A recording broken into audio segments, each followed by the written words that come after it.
الحمد لله الذي كتب الآثار ونسخ الأعجال والقلوب عنده مفضية والسر عنده علانية الحلال ما أحل والحرام ما حرم الدين ما شرع والأمر ما قضى الخلق خلقه والعبد عبده وهو الله الرؤوف الرحيم الحمد لله جل وعلا وصلى الله تعالى وسلم على النبي المصطفى ورسوله المجتبى وأمينه على وحي السماء وعلى آله النجباء وأصحابه الأتقياء ومن بهديهم اقتدى وبآثارهم اكتفى من المفسرين والمحدثين والفقهاء إلى يوم الجزاء أما بعد فقد قال الله جل جلاله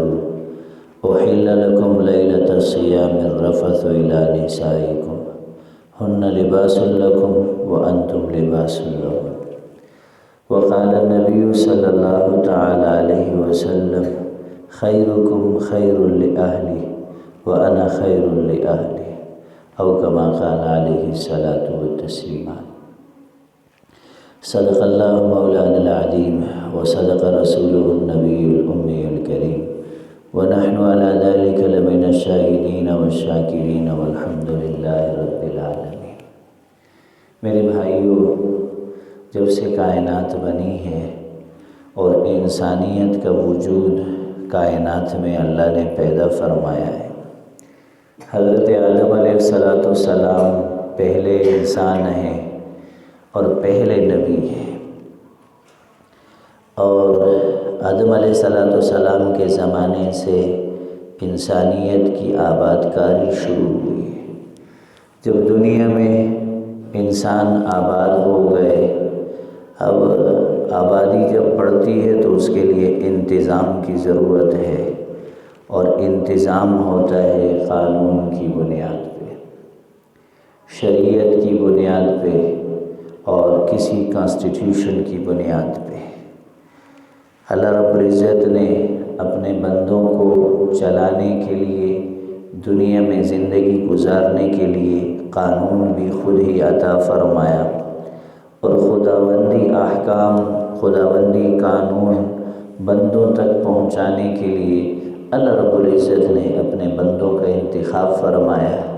حضرات انبیاء علیہ الصلوات والتسلیمات خدا کے فرستادگان تھے، اللہ کے پیامبر تھے، خدا اور اس کے بندوں کے درمیان واسطہ تھے، اور پھر سب سے اخیر میں حضرت محمد صلی اللہ تعالی وسلم دنیا میں تشریف لائے، اور جب پاک پیغمبر دنیا میں آ گئے تو یہاں تشریعات کے نزول کا سلسلہ مکمل ہو گیا۔ اللہ کے احکامات جو بندوں کی طرف آنے والے تھے، پیش آمدہ حالات، موجودہ حالات، انسانی ضروریات، وہ کل کے کل اللہ نے حضرت محمد صلی اللہ علیہ وسلم پہ مکمل فرمایا۔ ایک تو دعویٰ ہوتا ہے، صرف دعوے کی بنیاد پہ بات ہو، ایک ہے دلیل کے ساتھ، اور دلیل اہل فن کے پاس ہوتی ہے۔ جو لوگ ایک کام کو سمجھتے ہیں وہ آپ کو دلیل دے سکتے ہیں۔ دین کا دعویٰ ہے، قرآن کا دعویٰ ہے اکملت لکم دینکم، دین مکمل ہو چکا ہے، اس میں کوئی کمی نہیں ہے، اس میں کوئی کجی نہیں ہے، اس میں کوئی نقص نہیں ہے، یہ 100% پورا ہے۔ اب آپ کو کہیں پہ نقصان نظر آتا ہے، آپ کو سمجھ یوں لگتی ہے کہ یہاں حکم ہونا چاہیے تھا، حکم نہیں ہے، تو یہ بات اب اخبار میں آپ کو نہیں ملے گی، اس کا جواب ٹیلی ویژن پہ نہیں ملے گا، سوشل میڈیا پہ نہیں ملے گا، یہ آپ کسی محقق عالم دین کے پاس جا کے بیٹھیں گے، وہاں آپ سوال کریں گے تو آپ کے سوال کا آپ کو جواب ملے گا۔ بھائی حکم تو موجود ہے، آپ بے خبر ہیں، شریعت کی تعلیم تو موجود ہے، آپ وہاں تک پہنچ نہیں سکے، احکام شرع مکمل ہے، اور خداوند تعالیٰ کا اعلان ہے ان الدین عند اللہ الاسلام، اور دین اسلام وہ ہے جس کو حضرت محمد صلی اللہ تعالی وسلم لے کے آئے، اور میرے نبی کی زندگی کی تعلیمات کامل و اکمل ہے، بہترین ہے، زبردست ہے، لا ریب ہے، اور بلا شک و شبہ کامیابی کے لیے صرف اور صرف یہی ایک راستہ ہے، کوئی دوسرا راستہ نہیں۔ ہمارے جدید تہذیب اور جدید تعلیم سے متاثرہ اذہان وہ طرح طرح کے شکوک و شبہات پیدا کرتے ہیں اور کہتے ہیں مولویوں کو جدید تہذیب کا پتہ ہی کوئی نہیں، یہ تمدن سے واقف ہی کوئی نہیں، سیولائزیشن کی ان کو لو ہی کوئی نہیں لگی ہے۔ تو جو تہذیب ہمیں پڑھائی جاتی ہے ان کے بارے میں قرآن کہتے ہیں وَقَرْنَ فِي بُيُوتِكُنَّ وَلَا تَبَرَّجْنَ تَبَرُّجَ الْجَاهِلِيَّةِ الْأُولَى۔ ہمیں تہذیب یہ بتائی جاتی ہے کہ مرد اور عورت برابر ہیں، ہمیں جدید تعلیم یہ بتائی جاتی ہے کہ عورت کو مردوں سے قدم بہ قدم ملا کے چلنا چاہیے، ہمیں یہ سکھایا جاتا ہے کہ خاتون کی تعلیم ضروری ہے، لیکن تعلیم اسی انداز میں ہو جیسے مرد آزاد ہیں خاتون بھی آزاد ہو، اس کے اوپر پردے کی پابندی نہیں ہونی چاہیے، اس کی بول چال پہ پابندی نہیں ہونی چاہیے، اس کے نشست و برخاست پہ پابندی نہیں ہونی چاہیے، اس کے لیے آنے جانے کی ٹائم لیمیٹیشنز نہیں ہونے چاہیے، اس کے گھر سے نکلنے کے لیے شرائط نہیں ہونی چاہیے۔ یہ تہذیب ہمیں سکھائی جا رہی ہے، اور کہتے مولویوں نے پابندیاں لگا دی، عورت کی آواز بھی پردہ ہے، اس کا جسم بھی پردہ ہے، اس کا چہرہ بھی پردہ ہے، اس کے بال۔ مولوی کون ہوتے ہیں کسی کے اوپر پابندی لگانے والے؟ جس تہذیب کی طرف ہمیں بلایا جا رہا ہے وہ تہذیب قرآن کی روشنی میں دیکھو کیا ہے۔ اللہ قرآن میں ازواج مطہرات کو مخاطب کر کے بلا واسطہ ان کو مخاطب کیا جا رہا ہے، اور بالواسطہ پوری امت کو، انسانیت کو خطاب ہے وَقَرْنَ فِي بُيُوتِكُنَّ، گھروں میں رہو، پردے میں رہو، چادر میں رہو، چار دیواری پہ رہو، وَلَا تَبَرَّجْنَ تَبَرُّجَ الْجَاهِلِيَّةِ الْأُولَى، اور یہ گھروں سے بن ٹھن کے نکلنے والی جو تہذیب ہے یہ قدیم جہالت کی تہذیب ہے، یہ دقیانوسی دور کی تہذیب ہے، یہ پتھر کے زمانے کی تہذیب ہے، جب انسان کو کپڑا پہننا نہیں آیا تھا، جب انسان بے لباس ہوا کرتے تھے۔ یہ وہ کہتے ہیں، ہم نہیں کہتے۔ ہماری تاریخ میں تو کبھی بھی انسان بے لباس نہیں تھا۔ بھٹو صاحب دیکھو بڑا کام کیا اس آدمی نے، اس کا نام میں ایک کوٹ کر رہا ہوں، ایک بات بڑے کمال کی اس نے کی تھی۔ آکسفورڈ کی سالانہ فنکشن میں بھٹو صاحب گئے ہوئے تھے، تو آکسفورڈ کے وی سی نے اپنی پریزنٹیشن میں کہا کہ دیکھیں آج مسلمان ہم سے تہذیب سیکھ کے اپنے ملکوں میں جا کے حکمرانی کر رہے ہیں۔ تو بھٹو صاحب لکھتے آئی جمپڈ اپان مائی فیٹ، کہ میں سیمینار کے اندر اپنے پاؤں پہ اچھل کے کھڑا ہو گیا۔ میں نے کہا وی سی صاحب یو آر مسٹیکن، آپ غلط بات کر رہے ہیں۔ کہا ہم تو تہذیب کی پیک پہ اس زمانے پہ تھے جب تمہارے بادشاہ، تمہارے شہنشاہ شاہتوت کے درخت کے ساتھ الٹے لٹک کے شاہتوت کھایا کرتے تھے، مسلمان تو عروج پہ تھے۔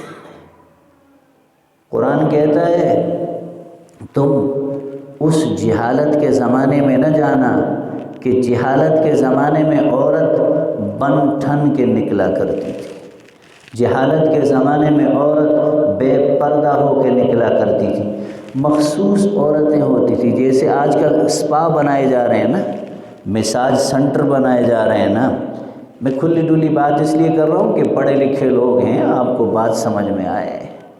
اس زمانے میں یہ جو گندی عورتیں ہوتی تھی نا، گندی عورتیں، ان کے گھروں پہ جھنڈے لگے ہوتے تھے، راہ چلتے ہوئے قافلے ان کے پاس ٹھہرا کرتے تھے، آزاد عورتیں۔ ہمیں تو قرآن نے یہ کہا کہ کہ بے پردہ ہو کر عورت کا باہر نکلنا یہ جہالت کے زمانے کا رواج ہے، یہ بدتمیزی کے زمانے کا رواج ہے، یہ ان پڑھ اور بد تہذیب ہونے کی علامت ہے۔ مہذب عورتیں تو با پردہ ہوتی ہیں، تہذیب والی آزاد عورتیں تو با پردہ ہوتی ہیں۔ اب یہاں ایک بات سنو، اسلام کی تہذیب، چونکہ ہمارے پاس مسائل زیادہ تر طلاق کے ہی آتے ہیں، ہمارے پاس لوگ میراث کے مسئلے پوچھنے نہیں آتے ہیں، وہ تو خود ہی اپنی مرضی سے کسی نے دبا لیا، کسی نے چھپا لیا، کسی نے کھا لیا، وہ نہیں آتے پوچھنے کے لیے۔ ہمارے پاس حقوق کے بارے میں پوچھنے کے لیے کوئی نہیں آتا، فرائض کے بارے میں پوچھنے کے لیے کوئی نہیں آتا، طلاق دے دیتے ہیں، پھر بعد میں آتے ہیں مودی صاحب اس سے چل پوجی ماں کو غصہ کی ہوئی نہیں سو پمینا کہ وہ طلاق نہ ورکی کرا۔ یہ حالات جب آنکھوں کے سامنے گزرتے ہیں تو پھر دکھ ہوتا ہے، یا اللہ مسلمانوں کی تربیت کسی نے نہیں کی، نہ خاتون کی کسی نے تربیت کی ہے، نہ مرد کی کسی نے تربیت کی ہے۔ ہم مسجدوں میں مدرسوں میں بیٹھے ہوئے ہیں، بلا رہے ہیں، شب و روز درس بھی ہو رہا ہے، تدریس بھی ہو رہی ہے، تبلیغ بھی ہو رہی ہے، یہ ظالم سننے کو تیاری کوئی نہیں۔ ان کے پاس تو سوشل میڈیا آ گیا، موبائل آ گیا، ٹیلی ویژن، رات کو ٹی وی پہ ٹاک شوز، ایک پارٹی میں میاں ہے، ایک پارٹی میں بیوی ہے، ایک بھائی ایک حکومت کے ساتھ ہے، دوسرا بھائی اپوزیشن کے ساتھ ہے، دونوں ایک دوسرے کو کافر کہہ رہے۔ یہ تو وہ سنیں گے، ہماری بات کہاں سنتے ہیں؟ ہدایت، صراط مستقیم، اخلاقیات، معافی تلافی، اتفاق و اتحاد، یہ تو یا اللہ بتائے گا یا اللہ کا رسول بتائے گا۔ اللہ قرآن میں بتا رہا ہے، اس کا رسول حدیث میں سمجھا رہا ہے، سب کچھ سنت میں سب کچھ ہے، صحابہ کی زندگی میں ہے۔ یہاں تو آتا ہی کوئی نہیں، سننے کو تیار ہی کوئی نہیں۔ تو ہمارے پاس زیادہ تر مسائل آتے طلاق کے، کبھی خاتون غائب ہے، کبھی شوہر غائب ہے، شوہر طلاق دے کے مکر گیا، عورت نے بھائیوں سے پٹوا کے اس کو چھپا دیا، آشنا سے مل کے قتل کروا دی۔ یہی اخباروں میں بھی ہوتا ہے، ٹیلی ویژن میں بھی ہوتا ہے، ہمارے پاس بھی یہی واقعات آتے ہیں۔ اسی تناظر میں پرسوں وہاں گڑھی عبداللہ میں تفسیر پڑھا رہا تھا تو یہی آیت سامنے آئی، اور اس آیت کا عجیب و غریب مطلب اللہ نے کھولا۔ میں نے کہا آج یہی سمجھاؤں گا۔ اللہ فرماتے احل لکم لیلۃ الصیام الرفث الی نسائکم ہن لباس لکم وانتم لباس لہن۔ یہ جو آیت کا ٹکڑا ہے نا، اس کا عام طور پہ ترجمہ کیا جاتا ہے شوہر بیوی کے لیے لباس ہے، بیوی شوہر کے لیے لباس ہے، یعنی دونوں ایک دوسرے کے بالکل قریب ہیں، کہتے یک جان اور دو قالب، جس کو اردو میں ترجمہ کیا جاتا ہے۔ یہ بل سر بالکل آشنا دی اور یہ بل سر محرم دی ہوئی، یہ خود شرعی محرم ہے کہنا، یہ زمانگ دی پختو دی اردو محرم ہے چاہتا چی ایک سے سی یہ بل سر۔ یہ عام طور پہ ترجمہ اور تفسیر اس کا کیا جاتا ہے، لیکن عجیب و غریب نقطہ ہے اس آیت کے اندر۔ وہ کیا ہے؟ اللہ فرماتے کہ عورت اپنے خاوند کے عیوب کو چھپائے گی، اس کے حالات کسی کو نہیں بتائے گی، اور شوہر اپنی بیوی کے عیوب کو چھپائے گا، اس پہ پردے ڈالے گا، وہ کسی کو نہیں بتائے گا۔ بس ان کا آپس کا سیٹلمنٹ ہے، ان کا آپس کا ایگریمنٹ ہے، ایک دوسرے پہ اعتبار ہے، ایک دوسرے پہ اعتماد ہے۔ جو باتیں ان کے درمیان ہیں وہ اللہ جانتا ہے اور یہ دونوں جانتے ہیں، تیسرا کوئی بھی نہیں جانتا۔ یہ ہے ایک دوسرے کا لباس۔ جہانگیرہ کے اندر ایک بوڑھے بابا جی فوت ہو گئے، 120 سال عمر میں فوت ہوئے، شیخ صاحب ہمارے استاد جی کے گاؤں میں۔ تو جب غسل کرنے والوں نے ان کو غسل دیا تو پتہ چلا کہ بابا جی نامرد ہیں، نامرد ہیں، اور ان کی خاتون، وہ بھی 100 سال کے قریب عمر ان کی، 80-85 سال ازدواجی زندگی گزاری۔ ان سے کسی نے پوچھا آبائے تا خو نامرد سڑی خو نہ ہوگا تا سو جس رجوان تیر کو غرم نہ کو، آپ نے ساری زندگی ان کے ساتھ گزار دی، آپ کا حق تھا آپ طلاق لے لیتی، کہیں اور نکاح کر دیتی۔ تو انہوں نے، خاتون نے بہت زبردست جملہ کہا، انہوں نے کہا میرے والد صاحب نے اس کے ساتھ میرا نکاح کیا تھا، تو یہ کیسے ہو سکتا ہے کہ میں اس کا عیب دنیا میں آشکارا کروں؟ یہ کیسے ہو سکتا ہے؟ یہ قرآن ہے، یہ وہ شریعت ہے جس کو محمد رسول اللہ صلی اللہ علیہ وسلم لے کے آئے ہیں، اور یہ عورت کا مقام ہے کہ وہ عورت ہے، وہ پردے کی چیز ہے، اور بیوی اور شوہر یہ دونوں ایک دوسرے کے لیے ستر ہے، پردہ ہے۔ ذرا سی بات ہوتی ہے تو وہ 5,000 گالیاں بیوی کو بھی، اس کے ماں باپ کو بھی، پورے خاندان کے سامنے اس کو ذلیل کرتے۔ اب تو ماشاءاللہ جدید روشنی ہے، عورتوں کا بھی یہی حال ہے، موبائل سب کے پاس ہیں، چھوٹی سی بات گھر میں ہوئی، اٹھایا ماں کو بتایا، بھائی کو بتایا، ماموں کو بتایا، چچا کو بتایا، اپنے شوہر کی شلوار اتار دی ہر جگہ پہ۔ مسئلہ یہ ہے کہ نہ بچی کو کوئی دین پڑھائے، نہ بچوں کو دین پڑھائے۔ پڑھ بھی لیتے ہیں، اب تو ڈگریاں بہت زیادہ ہیں نا، سب کے پاس ڈگریاں، فائلیں بنی ہوئی ہیں، سمجھایا کسی نے کسی کو نہیں، دین سمجھایا نہیں۔ پڑھ تو لیتے ہیں، گزر جاتے ہیں نصاب، ترجمہ بھی پڑھ لیا، تفسیر بھی پڑھ لی، فقہ بھی پڑھ لی، حدیث بھی پڑھ لی، لیکن سمجھا کچھ بھی نہیں ہے، اس کو اپلائی نہیں کیا اپنے اوپر، امپلیمنٹیشن کے اندر مسئلہ ہے، تربیت نہیں ہوئی۔ اور تربیت مولوی صاحب کا کام نہیں ہے، تربیت تو ماں کا کام ہے۔ بیٹی کی تربیت ماں کرے گی اور بیٹے کی تربیت باپ کرے گا۔ اب مسئلہ یہ ہے کہ باپ غریب کو خود پتہ نہیں ہے کہ مسلمانی کی، رات 11 بجے تک 12 بجے تک جاگ رہے، کانوں میں ٹوٹیاں لگی ہوئی ہیں، مردوں کی بھی عورتوں کی بھی، مرد اپنے موبائل پہ مصروف ہے، عورت اپنے موبائل پہ مصروف ہے، بچے لیپ ٹاپ پہ ٹیلی ویژن کے سامنے بیٹھے ہوں، سوشل میڈیا پہ لگے ہوں، پتہ ہی کوئی نہیں۔ اور صبح نہ اماں اٹھے نہ ابا اٹھے، اذان ہوتی ہے الصلاۃ خیر من النوم، پتہ ہی کوئی نہیں ہے۔ یہ تہذیب ہمیں محمد رسول اللہ صلی اللہ علیہ وسلم نے نہیں دی ہے۔ دیکھو، میں ہمیشہ جب اس قسم کا مضمون بیان کرتا ہوں تو مجھے نظر آتا ہے کہ نبی کریم صلی اللہ تعالی وسلم کی ایک حدیث ہے، اس میں پورے دین کا نچوڑ ہے، پورے دین کا نچوڑ ہے۔ مجھ سے اکثر دوست کہتے ہیں جی سیرت گزر گئی، آپ نے وہ بیان نہیں کیا، فلاں بیان نہیں کیا، مگر ہماری اپنی سیرت کا بیڑا غرق ہے تو میں کیسے سیرت بیان کروں، کسی اور طرف جاؤں۔ ایک حدیث ہے، ایک حدیث، اس ایک حدیث نے پورے دین کا عملاً احاطہ کیا ہوا ہے۔ اللہ کے نبی نے فرمایا کلکم راع وکلکم مسئول عن رعیتہ، تم میں سے ہر شخص حاکم ہے، ہر ایک کو اللہ نے حکومت دی ہے۔ تم کبھی نواز شریف کے پیچھے لگے ہو، کبھی عمران خان کے پیچھے لگے ہو، کبھی پرویز خٹک کے پیچھے لگے ہو، چھوڑو بابا، ان کو اللہ نے دی ہے، اللہ ان سے پوچھے گا، لیکن جو اللہ نے مجھے دیا ہے اللہ مجھ سے اسی بارے میں پوچھے گا۔ ہمارے یہاں صرف بلیم گیم ہے، اپنے اوپر سے اتارو، اس کا قصور ہے، اس کا قصور، میرا کیا قصور ہے جو میں کر رہا ہوں؟ اللہ کے پاک پیغمبر نے علی الاعلان فرمایا ہے تم سے تمہارے ایکشنز کے بارے میں پوچھا جائے گا، تمہارے افعال و اعمال کے بارے میں پوچھا جائے گا، تم اسی کے بارے میں جواب دے ہو۔ جو تمہارا اقتدار نہیں ہے، تمہارا دائرہ اختیار نہیں ہے، وہاں اللہ تم سے نہیں پوچھے گا، لیکن جو تمہارا دائرہ اختیار ہے وہ اللہ ضرور پوچھے گا اور تمہیں جواب دینا پڑے گا۔ آپ کے اپنے گھر میں نماز نہیں ہے، آپ اپنے گھر کی بیویاں پردہ نہیں کرتی، اپنے گھر کے اندر بے حیائی ہے، اپنے گھر کے اندر بدتمیزی ہے، بد تہذیبی ہے، بد اخلاقی ہے، بے دینی ہے، تو آپ کو اس کا جواب دینا پڑے گا۔ آپ کو پاکستان سے اللہ نہیں پوچھے گا، آپ سے خدا ابتباد کے بارے میں نہیں پوچھے گا، آپ سے اللہ آپ کے اپنے گھر کے بارے میں، آپ کی اپنی ذات کے بارے میں پوچھے گا۔